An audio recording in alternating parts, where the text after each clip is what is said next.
Salam pemirsa, rezim komunis Tiongkok ini menghadapi tekanan luar biasa dari berbagai arah. Sementara sekutu terdekatnya, Presiden Rusia Vladimir Putin, menunjukkan sinyal-sinyal melunak terhadap Amerika Serikat dan Ukraina.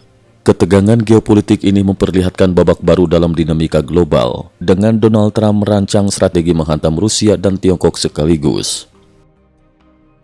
Putin bicara damai, taktik atau sinyal nyata. Pada 4 Mei 2025, saluran televisi nasional Rusia menayangkan film dokumenter khusus dalam rangka memperingati 25 tahun kepemimpinan Vladimir Putin.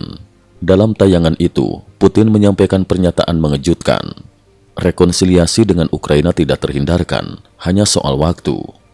Pernyataan ini segera memicu spekulasi di kalangan analis politik. Banyak yang menilai ini sebagai manuver politik untuk menguji tanggapan dari Ukraina dan Amerika Serikat. Apakah mereka bersedia memberikan konsesi, khususnya soal wilayah yang telah dikuasai Rusia. Namun media Jerman Bild melaporkan bahwa para pemimpin Barat meyakini Putin tidak akan benar-benar menghentikan perang. Alasannya sangat mendalam dan sistemik. Mengapa Putin tak bisa hentikan perang? Ada dua alasan utama yang membuat penghentian perang dianggap mustahil oleh para analis. 1. Tujuan militer belum tercapai. Gencatan senjata di tahap ini akan secara de facto dianggap sebagai kekalahan Rusia. Rezim Putin belum mendapatkan apa yang mereka targetkan secara strategis. 2. Ketergantungan ekonomi terhadap perang.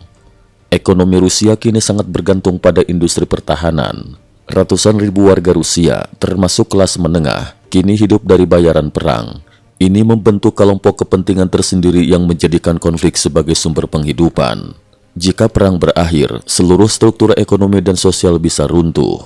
Dengan demikian, perang menjadi alat Putin untuk mempertahankan kekuasaan dan menjustifikasi kontrol ketat terhadap rakyat Rusia. Red Square 9 Mei, ancaman terbuka dan pertahanan udara total. Menjelang parade militer besar Rusia di Lapangan Merah pada 9 Mei, yang kemungkinan akan dihadiri Presiden Xi Jinping, seruan keras muncul di media sosial agar Ukraina menghabisi para pemimpin yang hadir di lokasi tersebut. Meskipun tidak ada bukti bahwa seruan ini berasal dari otoritas resmi, dampaknya menimbulkan gelombang kecemasan besar. Mengutip laporan dari Nutok, belum terverifikasi, Rusia disebut telah menempatkan lebih dari 280 sistem pertahanan udara di sekitar Moskow, antara lain S-400, Patsir S-1, Tor M2, Buk-2N, Nebo-M.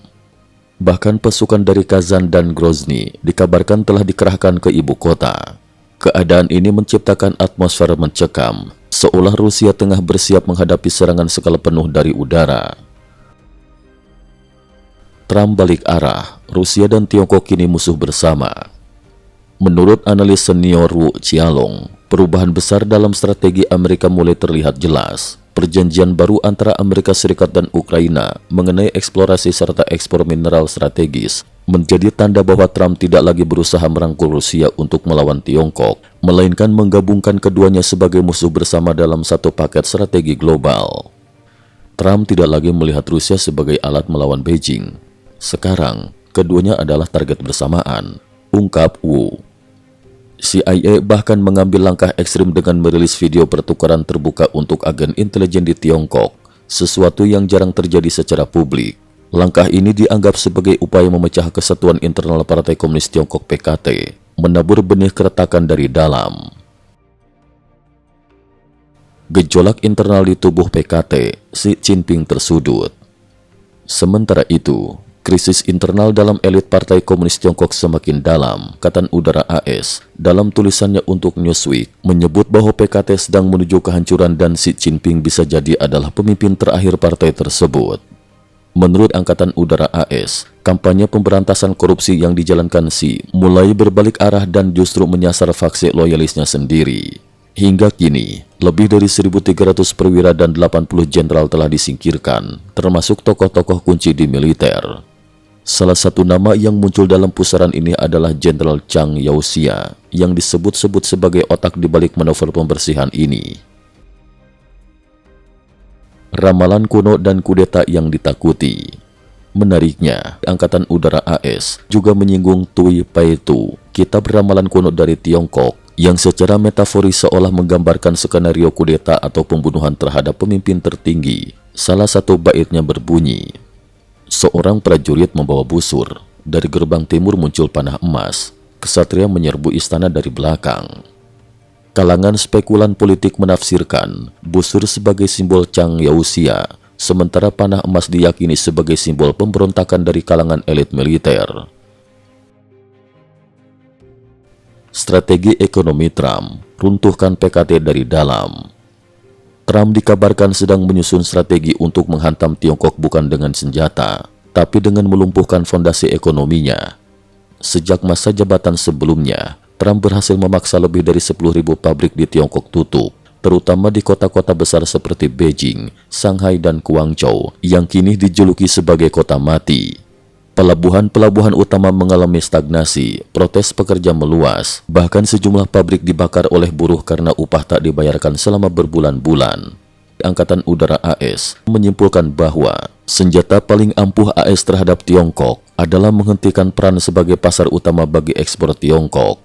Tanpa pasar Amerika, ekonomi Tiongkok dapat mengalami kehancuran lebih parah daripada efek Perang Dunia II. Peringatan terakhir, PKT bisa bertindak gila. Meski strategi ekonomi dinilai efektif, Angkatan Udara AS tetap memberi peringatan keras. Ketika rezim totaliter seperti PKT berada di ujung tanduk, tindakan nekat seperti meluncurkan serangan militer bisa saja dilakukan untuk mengalihkan perhatian publik dari keruntuhan dalam negeri. Dengan tekanan dari luar dan dalam, serta ancaman dari rival-rival internal, posisi Xi Jinping dan rezim PKT saat ini benar-benar terjepit.